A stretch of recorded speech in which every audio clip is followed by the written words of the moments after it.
આણંદના Anklav police મથક વિસ્તારમાં મોટી કાર્યવાહી હાથ ધરવામાં આવી છે. ઉમેટા ફતેપુરા રોડ પર માનપુર પાસે આવેલા એક ફાર્મ હાઉસમાં ચાલી રહેલી દારૂની મહેફિલ પર પોલીસે દરોડા પાડ્યા. દરોડા દરમિયાન પોલીસે 18 લોકોને ઝડપી પાડ્યા છે, જેમાંથી 15 પુરુષ અને 3 મહિલાઓનો સમાવેશ થાય છે. મહત્વનું છે કે આ તમામ લોકો બિઝનેસ પાર્ટીના બહાને અહીંયા એકઠા થયા હતા અને દારૂની મહેફિલ માણી રહ્યા હતા. ઝડપાયેલા આરોપીઓમાં વડોદરાના નામચીન ડોક્ટર, વકીલ અને વેપારીઓનો સમાવેશ થાય છે. ત્યારે સ્થળ પરથી પોલીસે દારૂની ખાલી બોટલો, બિયર ટીન, મોબાઈલ ફોન સહિત 1 કરોડથી વધુનો મુદ્દામાલ જપ્ત કર્યો છે.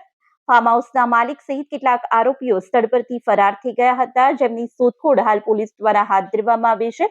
હાલ સમગ્ર મામલે આકલાવ પોલીસ દ્વારા તમામ લોકો વિરુદ્ધ પ્રોહિબિશન એક્ટ હેઠળનો ગુનો દાખલ કરી અને કાયદેસરની કાર્યવાહી હાથ ધરવામાં આવી છે.